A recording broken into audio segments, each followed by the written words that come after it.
নমস্কাৰ সবকে পুনৰবাৰ আমাৰ পঢ়াশালীৰ নতুন এটা ভিডিঅ'লৈ আদৰণি জনাইছোঁ। আশা কৰোঁ আজিৰ ভিডিঅ'টোৱে তোমালোকক নিজৰ জীৱন বাটলৈ আগুৱাই যাবলৈ অলপ হ'লেও সহায় কৰিব। চ' লেটছ ষ্টাৰ্ট দ্য ভিডিঅ'। আজি আমি অসমৰ কিছুমান হিষ্টৰী আৰু জিকেৰ প্ৰব্লেম ছল্ভ কৰিম, ঠিক আছে। ইয়াৰে প্ৰথম প্ৰশ্ন কি দিয়া আছে, Mahatma Gandhi first visited Assam in the ইয়াৰ। মহাত্মা গান্ধীয়ে কোনটো বছৰত প্ৰথমবাৰ অসমলৈ ভ্ৰমণ কৰিছিল, ঠিক আছে। মহাত্মা গান্ধীয়ে 4বাৰ আমাৰ অসমলৈ আহিছিল। তাৰে প্ৰশ্ন সুধিছে প্ৰথমবাৰ কেতিয়া আহিছিল। অপশ্যন দিয়া আছে 1918, 1919, 1920 আৰু 1921। ইয়াৰে শুদ্ধ এনচাৰ কি হ'ব 1921। এই সময়ত আমাৰ ভাৰতত এখন আন্দোলন চলি আছিল। যদি তোমালোকে জানা আন্দোলনটো কি কমেণ্টটো জনাই দিবা, ঠিক আছে। আৰু ডেটটো কিমান আছিল 18 আগষ্ট, ঠিক আছে, মনত থাকিব। নেক্সট চাই লওঁ, in which year Sukaphaa established Ahom kingdom in Charaideo. চুকাফাই চৰাইদেউত আহোম ৰাজ্য প্ৰতিষ্ঠা কৰিছিল কেতিয়া।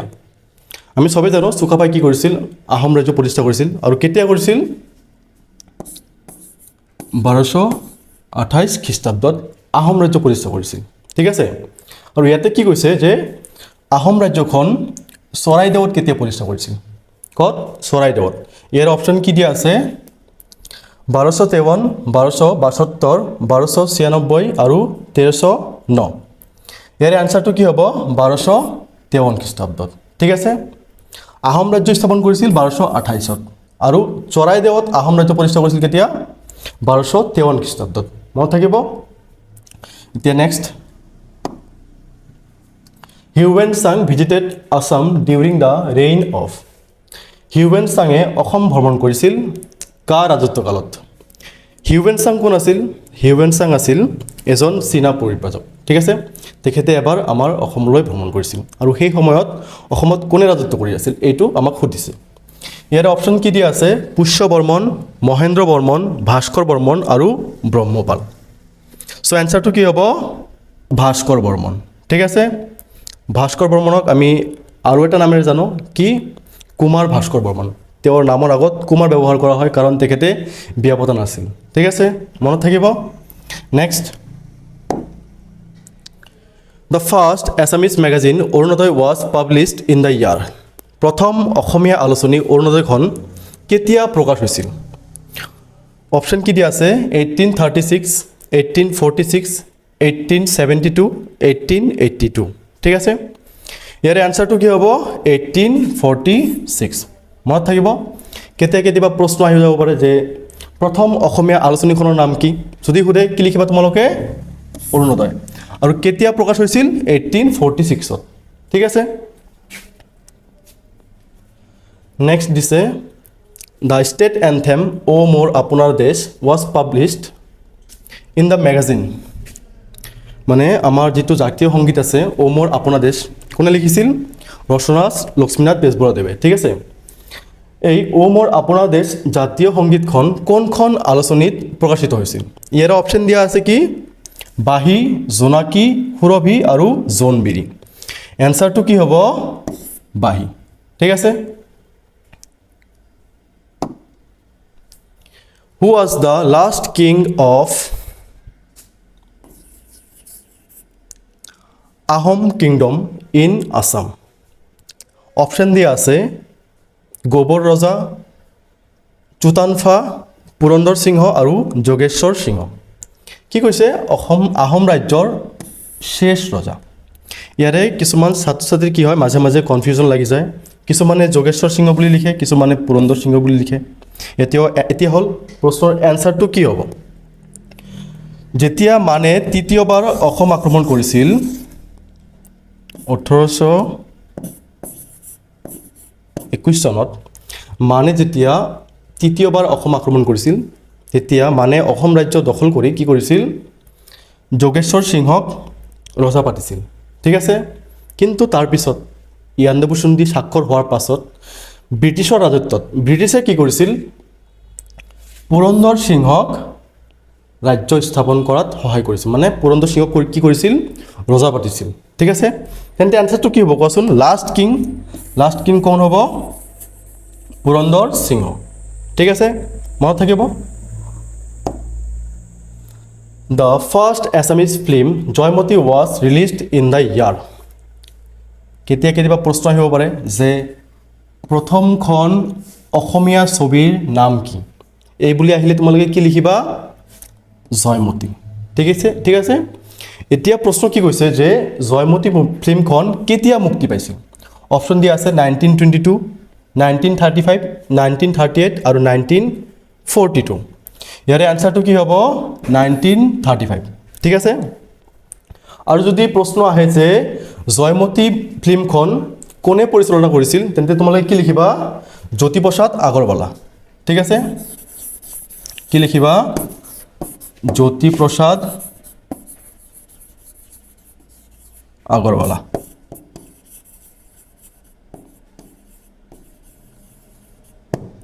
ঠিক আছে next Srimanta Sankardev was born in the year Srimanta Sankardev কোন আছিল আমাৰ বৈষ্ণৱ ধৰ্মৰ কি আছিল প্ৰৱৰ্তক আছিল এটা প্ৰশ্ন ইয়াতে কি সুধিছে তেখেতৰ জন্ম কেতিয়া হৈছিল তেখেতৰ জন্ম হৈছিল 1449 ত ঠিক আছে আৰু যদি প্ৰশ্ন আহে যে তেখেতৰ জন্ম ক'ত হৈছিল কি লিখিবা বৰদোৱাৰ আলিপুখুৰীত ঠিক আছে আৰু এটো ক'ত আছে অসম ৰাজ্যৰ নগাঁও জিলাত আছে মনত থাকিব next Who was the first chief minister of Assam? ইয়াৰে অপচন দিয়া আছে বিষ্ণুৰাম মেধি তৰুণৰাম ফুকন গোপীনাথ বৰদলৈ আৰু ওপৰৰ এটাও নহয় সো এনসাৰটো সবে জানাই থাকে এনসাৰটো কি হ'ব Gopinath Bordoloi next The total number of bridges over the river Brahmaputra নদীৰ ওপৰত মুঠ দলঙৰ সংখ্যা কিমান অপশন দিয়া আছে 4 5 6 আৰু 7 ইয়াৰে শুদ্ধ আনসাৰ কি হ'ব 6 ঠিক আছে total number of national parks in Assam অসমত থকা মুঠ ৰাষ্ট্ৰীয় উদ্যানৰ সংখ্যা কিমানটা অপশন কি দিয়া আছে 3 4 6 আৰু 7 আনসাৰটো কি হ'ব 7 ঠিক আছে মই কেইটামান নাম কৈ আছো বাকিবোৰ তোমালোকে কমেন্টত জনাই দিবা ঠিক আছে এটা কি আছিল আমাৰ মানা কাজিৰঙা ঠিক আছে ডিব্ৰু চৈখোৱা নামেৰি আৰু বাকিবোৰ তোমালোকে কমেন্টত জনাই দিবা ঠিক আছে next Who was the first president of Assam সাহিত্য সভা অসম সাহিত্য সভাৰ প্ৰথম সভাপতি কোন আছিল ইয়াৰ অপশন কি দিয়া আছে লক্ষ্মীনাথ বেজবৰুৱা পদ্মনাথ গোহাই বৰুৱা হেমচন্দ্ৰ গোস্বামী আৰু ৰজনীকান্ত বৰদলৈ আনসাৰটো কি হ'ব পদ্মনাথ গোহাই বৰুৱা অসম সাহিত্য সভাৰ প্ৰথম সভাপতি কোন আছিল পদ্মনাথ গোহাই বৰুৱা মনত থাকিব The first conference of Assam Sahitya Sabha was held at Assam সাহিত্য সভাৰ প্ৰথমখন সন্মিলন ক'ত অনুষ্ঠিত হৈছিল এতিয়া ঠাইখন সুধিছে ক'ত হৈছিল অপশন কি দিয়া আছে কামৰূপ শিৱসাগৰ বৰপেটা আৰু ধুবুৰী ইয়াৰে শুদ্ধ আনসাৰ কি হ'ব শিৱসাগৰ মনত থাকিব next The Assam Sahitya Sabha first founded in the year Assam সাহিত্য সভা প্ৰথম প্ৰতিষ্ঠা হৈছিল কেতিয়া আমি জানিলো ক'ত হৈছিল প্ৰথম সভাপতি কোন আছিল এতিয়া প্ৰশ্ন কি সুধিছে যে কেতিয়া হৈছিল অপশন কি দিয়া আছে 1902 1912 1917 আৰু 1921 এর শুদ্ধ আনসার কি হ'ব 1917 ঠিক আছে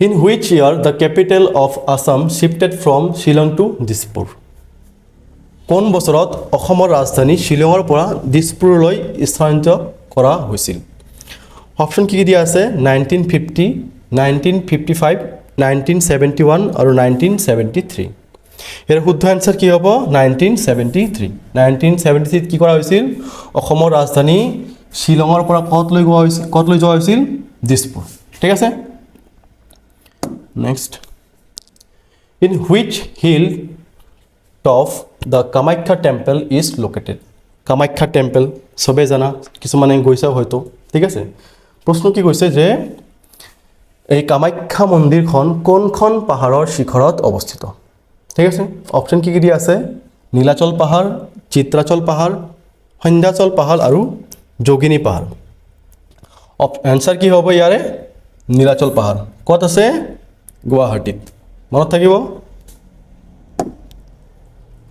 In ancient times, Assam is also known by the name of প্ৰাচীন কালত অসমক কি নামেৰে জনা গৈছিল ঠিক আছে অপশ্যন কি দিয়া আছে কলিয়াবৰ গুৱাহাটী প্ৰাগজ্যোতিষপুৰ চৰাইদেউ একেবাৰে সহজ প্ৰশ্ন সবে জানাই চাগে এনসাৰটো কি হ'ব প্ৰাগজ্যোতিষপুৰ ঠিক আছে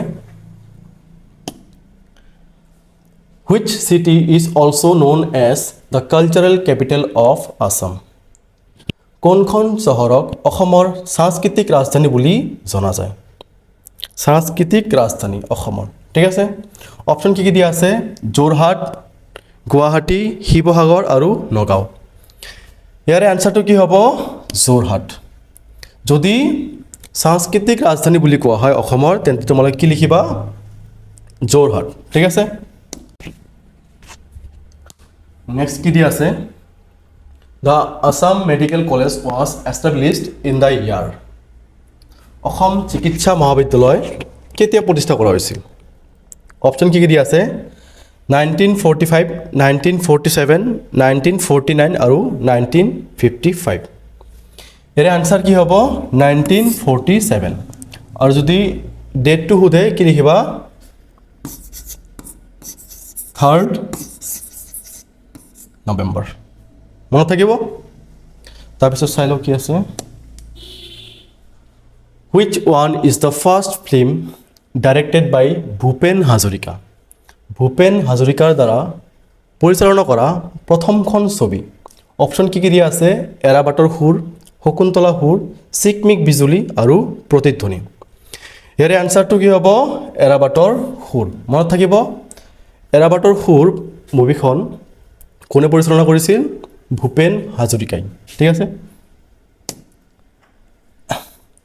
Which Assamese writer is also known as বকুল বনৰ কবি কোনজন অসমীয়া লেখকক বকুল বনৰ কবি বুলি কোৱা হয় অপশ্যন কি দিয়া আছে বিষ্ণুৰাম মেধি বিনন্দ চন্দ্ৰ বৰুৱা আনন্দ ঢেকিয়াল ফুকন আৰু আনন্দ চন্দ্ৰ বৰুৱা ইয়াৰে এনসাৰটো কি হ'ব আনন্দ চন্দ্ৰ বৰুৱা ঠিক আছে আনন্দ চন্দ্ৰ বৰুৱা কি বুলি জনা যায় বকুল বনৰ কবি বুলি মনত থাকিব Which Assamese poet is also known as প্ৰেম আৰু ৰদালিৰ কবি এতিয়া কি দিছে প্ৰেম আৰু ৰদালিৰ কবি বুলি কাক কোৱা হয় ঠিক আছে অপশ্যন কি দিয়া আছে ডিম্বেশ্বৰ নেওগ অমূল্য বৰুৱা নৱকান্ত বৰুৱা আৰু হীৰেন ভট্টাচাৰ্য ইয়াৰে আনসাৰটো কি হ'ব হীৰেন ভট্টাচাৰ্য ঠিক আছে The Dholakhodia Bridge is built on the river Dhola-Sadiya দলংখন কোনখন নদীৰ ওপৰত নিৰ্মাণ কৰা হৈছে এইটো এটা কন্ট্ৰভাৰ্চিয়েল প্ৰশ্ন দি দিছে অপশ্যন কি দিয়া আছে ব্ৰহ্মপুত্ৰ লোহিত দিবং চিয়াং ঠিক আছে এনসাৰটো কি হ'ব লোহিত মনত থাকিব কিছুমানে হয়তো ব্ৰহ্মপুত্ৰ বুলি লিখি দিবা কিন্তু ব্ৰহ্মপুত্ৰ বুলি লিখিলে কি হ'ব এনসাৰটো ভুল হৈ যাব কাৰণ ধলাশদিয়া সেতুখন লোহিত নৈৰ সমগ্ৰ প্ৰস্থত বিস্তৃত হৈ আছে লোহিত নৈ মানে এই যে লোহিত হৈছে ব্ৰহ্মপুত্ৰ নদীৰ প্ৰধান উপনৈ ঠিক আছে এই লোহিত নৈৰ সমগ্ৰ প্ৰস্থত এই ধলাশদিয়া সেতুখন বিস্তৃত হৈ আছে সেই কাৰণে এনসাৰটো কি হ'ব লোহিত মনত থাকিব next Assam Police Day observed on Assam আৰক্ষী দিৱস কেতিয়া উদযাপন কৰা হয় ইয়াৰে অপশ্যন কি দিয়া আছে 13th জানুৱাৰী 4th এপ্ৰিল 8th ছেপ্টেম্বৰ আৰু 1st অক্টোবৰ এনসাৰটো কি হ'ব 1st অক্টোবৰ ঠিক আছে আৰু যদি সোধে যে অসম আৰক্ষী দিৱস কিয় পালন কৰা হয় কি লিখিবা আমাৰ এজন কি আছিল IPS আছিল KR চৌধুৰী তেখেতৰ স্মৃতিত ঠিক আছে এই 1st অক্টোবৰ দিনা আমি কি কৰোঁ অসম আৰক্ষী দিৱস উদযাপন কৰোঁ মনত থাকিব নেক্সট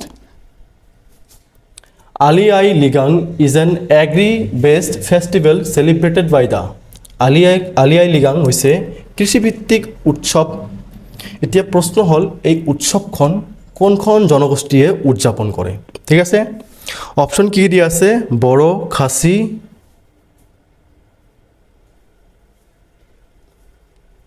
সি নম্বৰটো ইয়াতে অপশ্যন নাই, মানে অপশ্যনটো কি হৈ আছে? মিচিং হৈ আছে, বুজি পাইছা? আৰু ডি নম্বৰ কি দিছে? নগা। এইটো আমাৰ এডিটৰে চতুৰালি কৰিলে, ঠিক আছে। সিটো মিচিং কৰি দিছে কাৰণ এনচাৰটো কি হ'ব কোৱাচোন? এনচাৰটো হ'ব মিচিং জনগোষ্ঠী, ঠিক আছে। ইয়াতে মিচিং আছে, মানে এনচাৰটো কি হ'ব? মিচিং। মনত থাকিব। Next Kamakhya temple was rebuild by which of the following Koch king? কোনজন কোচ ৰজাৰ দিনত কামাখ্যা মন্দিৰ পুনৰ নিৰ্মাণ কৰা হৈছিল? ঠিক আছে, অপশ্যন কি দিয়া আছে? বিশ্বসিংহ, ৰঘুদেৱ, নৰনাৰায়ণ আৰু প্ৰাণনাৰায়ণ। ঠিক আছে, ইয়াৰে আনচাৰটো কি হ'ব? নৰনাৰায়ণ। কোচ ৰজা নৰনাৰায়ণ, মনত থাকিব। Next which Assamese poet is also' known as Dhani Kobi? কোনজন অসমীয়া কবিক ধনী কবি বুলি জনা যায়? অপশ্যন কি দিয়া আছে? ভুৱন মোহন বৰুৱা, বিনন্দ চন্দ্ৰ বৰুৱা, চন্দ্ৰকুমাৰ আগৰৱালা আৰু গুণাভিৰাম বৰুৱা। ইয়াৰে এনচাৰটো কি হ'ব? বিনন্দ চন্দ্ৰ বৰুৱা, মনত থাকিব। Next who is the first Assamese to climb mount Everest? Mount Everest আৰোহণ কৰা প্ৰথম অসমীয়া কোন? ঠিক আছে, প্ৰথমজন অসমীয়া। ইয়াৰ অপশ্যন কি দিয়া আছে? মনীষ ডেকা, তৰুণ শইকীয়া, বিদ্যুৎ বৰা আৰু অভিনন্দন বৰা। এনচাৰটো কি হ'ব? তৰুণ শইকীয়া।